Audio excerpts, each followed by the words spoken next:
चेतक को आज भी लोग देवता के रूप में पूजते हैं, वहाँ भी आज भी उनकी समाधि बनाई है, क्योंकि वो इतना स्वामी भक्त था। जब महाराणा प्रताप जी घायल हो गए थे तो उस घायल अवस्था में भी और खुद घायल होने के बावजूद भी उन्होंने महाराणा प्रताप जी को बचाने के लिए कई फुट गहरी खाई वो कूद गए थे। और वो ऐसा घोड़ा था महाराणा प्रताप जी का कि वो ओनली महाराणा प्रताप जी को ही अपनी पीठ पे बैठाता था, दूसरा उसके ऊपर कोई ऊपर नहीं बैठ सकता। जो वो घोड़ा था चेतक, उसके भी जो भी वंशज थे वो मारवाड़ी थे। ये हमारी इंडिया की एक इंडिजिनियस ब्रीड है। जितने भी पिछले वॉर्स हुए हैं प्राचीन काल के अंदर, जितने भी जो महाराणा प्रताप के हो, जो झांसी की रानी के, किसी के भी वॉर है, तो उनमें ज्यादातर जो भी ब्रीड्स यूज हुई है वॉर के अंदर, तो वो मारवाड़ी ब्रीड हुई है, इसलिए इसको वॉर हॉर्स भी बोलते हैं। ये जो ब्रीड होती है ना, ये अपने आप में बहुत ही ज्यादा लॉयल, बहुत ही ज्यादा स्ट्रॉन्ग और बहुत ही ज्यादा एक ओबीडेंट ब्रीड होती है। तो मारवाड़ी ब्रीड अपने आप में इकलौती ऐसी ब्रीड है जिसको स्वामी भक्त बोला जाता है, क्योंकि ये हमारे इंडिया की बिल्कुल देसी ब्रीड है। आज भी जितने भी लोग इसको पाल रहे हैं, इसकी ईमानदारी की वजह से लोग बहुत ज्यादा इसको पालते हैं। और जो हमारी फॉरेन ब्रीड्स इंडिया में आ रही है, तो ये कैसे उनसे सुपीरियर हैं? तो बाहर से ब्रीड्स आ रही है जिनको हम थोरो ब्रीड्स बोलते हैं। जो थोरो ब्रीड्स के अंदर भी कुछ ब्रीड्स है जिसको हम वार्म ब्लड भी बोलते हैं, कोल्ड ब्लड भी बोलते हैं, जो रेसिंग के घोड़े होते हैं। उनसे अगर हम इनका कंपेयर करें तो उनसे ये कई गुना ज्यादा अच्छी होती है, बिकॉज ऑफ कि एक तो हमारी इंडिया के वेदर के अंदर इजिली एडजस्टेबल है। इसको हमारे चाहे हम गर्मी हो चाहे सर्दी हो चाहे कोई भी वेदर हो, उसमें किसी भी इंडिया के किसी भी एरिया में इजिली सर्वाइव कर लेती है। सेकंड, इसमें कोई भी डिजीजेज नहीं है, इसका इम्यून सिस्टम बहुत ज्यादा स्ट्रॉन्ग होता है comparison to other foreign breeds ना। इसका जो रखरखाव बहुत ज्यादा इजी है, इसमें ज्यादा मेडिकल की कोई इश्यूज नहीं आती। जैसे उन घोड़ों में आपने देखा होगा बार बार कोलिक होना, कुछ ऐसी बीमारियां होती है घोड़ों के अंदर जो उनमें बहुत ज्यादा देखने को मिलती है। लाइफ स्पैन की बात करें एज पर स्टडीज, जो भी हमारे सालोत्तर में भी लिखा हुआ है, जो एक ग्रंथ है सालोत्तर, जो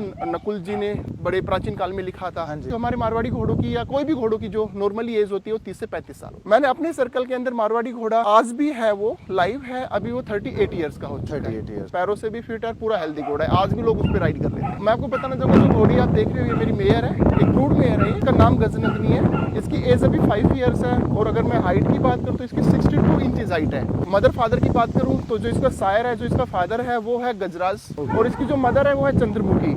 चंद्रमुखी अपने आप में बहुत ही ज्यादा एक प्रोड्यूसर मेयर रही है, जो डायरेक्ट डॉटर है सुल्तान की। अच्छा, तो दोनों साइड से इसका जो ब्लड कॉम्बिनेशन है वो बहुत ही ज्यादा स्ट्रॉन्ग है। हम सारे के सारे मारवाड़ी हॉर्सेस ब्लड लाइन के रखते हैं। हमारे पास अननोन ब्लड लाइन का कोई भी घोड़ा नहीं भैया। तो हमारे पास जो टोटल घोड़े अभी 6 है, जिसमें हमारे पास 5 हमारी ब्रूड मेयर है और एक हमारा बच्चा है जो हम अपने लिए फ्यूचर स्टैलियन के लिए रेडी कर रहे हैं, जो हमारा खुद का होम ब्रीड बच्चा है। ये मैं आपको बताना चाहूंगा कि प्राइस इनका टोटली डिपेंड करता है क्वालिटी के ऊपर। जो भी प्रोड्यूसर मेयर होगी वो उसका कोई प्राइस नहीं, तो अनमोल होती है। तो जैसे हमारे पास भी 5 घोड़ी है, तो उनमें से हम किसी भी घोड़ी को बेचना पसंद नहीं करते। अगर घोड़े को हम बोले तो वैसे अगर घोड़े को सूर्यपुत्र बोला जाता है, देवता का देव रूप मानते हैं इसको। सबसे बड़ा एग्जाम्पल तो जब आपने देखा होगा हल्दी घाटी का युद्ध हुआ था महाराणा प्रताप जी के साथ, जब अकबर लड़ा था, तो उसमें आपने देखा होगा कि वहाँ पे उनका जो घोड़ा था चेतक को आज भी लोग देवता के रूप में पूजते हैं। वहाँ भी आज भी उनकी समाधि बनाई है। एक्चुअली बोला जाए तो ये अपने मारवाड़ी की ब्रीड है, राजस्थान की ब्रीड है एक्चुअल में। ये तो आज तो एंटायर इंडिया में आपको मारवाड़ी देखने को मिलेंगे, लेकिन इसका जो ओरिजिन है वो मारवाड़ है।